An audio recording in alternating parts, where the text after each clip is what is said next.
Star Wars Skeleton Crew has a lot of inspiration of the Goonies. It takes kids on an adventure to see the true value of their home.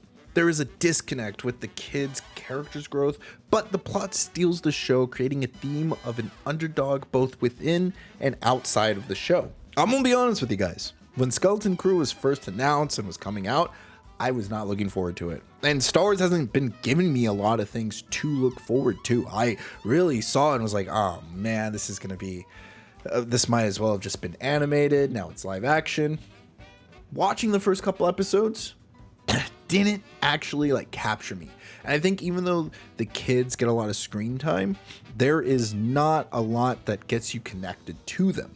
In the Goonies, which I'm going to relate to this a lot because it is almost one-to-one kind of mirrored. Instead of the kids looking for a treasure, everyone else is looking for the treasure, and the kids kind of don't realize how valuable their planet or their home is, and that's kind of the theme, also a little bit of the joke. But I really like that message, is they underappreciate where they came from, and by that I mean their home, their parents, just the safe lifestyle that they had. Whereas in the Goonies, it's the opposite in the fact that they overappreciate what they have, which I think is very relatable for that age group. And the Goonies had everyone, they had kids and teenagers, young adults, and not the idea of not wanting to move away from home. The idea of this is what's normal and it's scary to move away, and you have the chance to go on an adventure to save your home so that way you can stay with all your friends and hang out. And that's a big theme that gets pushed into the Goonies. This theme in Star Wars is there, but it's kind of the underlying theme.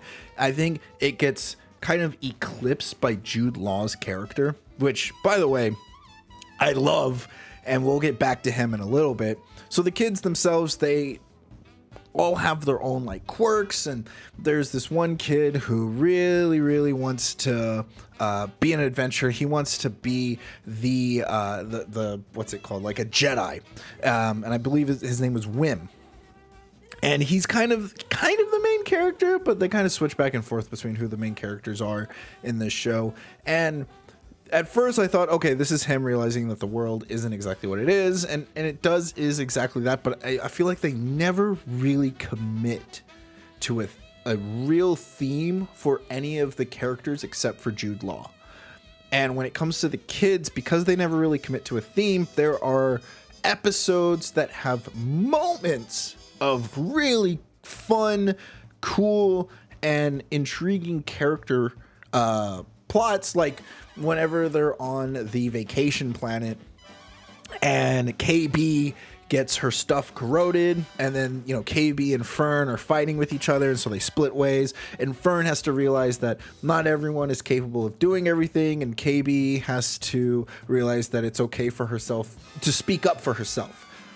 I think moments like that need to be emphasized a little more and potentially dragged out more in the beginning of the show, because I think the beginning of the show does not establish who these characters are except for Wim. And Wim has more of a slow burn, but because it's such a slow burn, it almost fizzles out even towards the end, because I never see Wim's character fully come full circle like some of the other characters. Same with Neil. I think Neil's character never has this full circle journey, and you just end up having fun with the kids, but it never takes it to that next level.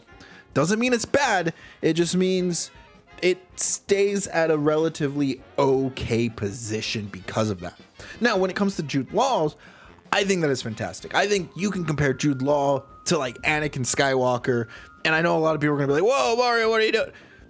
What I'm trying to get at is it is kind of a story of downfall. His whole thing is greed, and we see continuously, almost to the point where it becomes too redundant, that this character has betrayed and hurt people his entire life and has unable to create a real relationship.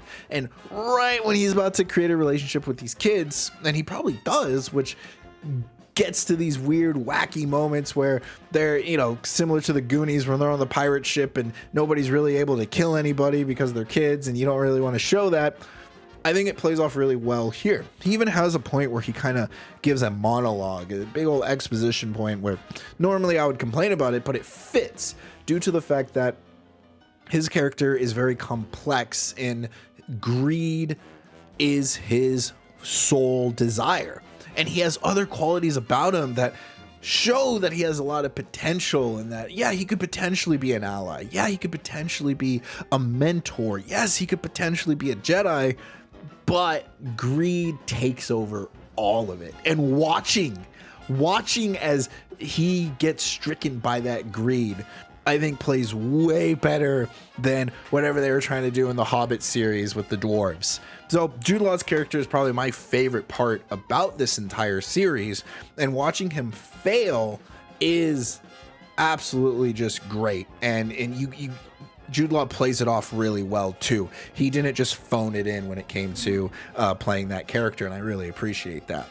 I do like it when Star Wars makes new Star Wars. I think there's a lot of times where we get caught up in nostalgia or retry to capture lightning in a bottle. I like it when The Mandalorian was fresh and new, but then in later seasons, The Mandalorian feels like now it's an extension of Star Wars Rebels. I like the Skeleton Crew.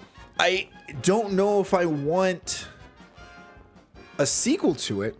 I would be open to the idea of it, but there wasn't anything about the Skeleton Crew that was a wow factor. It was all just fun. It was all fun and whimsical, and I think the plot made up for the fact that the kids weren't ever able to really steal the spotlight, and because the plot was just solid and it did a great job at keeping its theme of all, the kids being the underdog, Jude Law being the underdog, Jude Law being a ruthless person that will murder someone on sight but still has a heart, and literally the heart of gold character who wants to do good, who thinks he's doing good but isn't doing good, and that can be overplayed a lot today in media.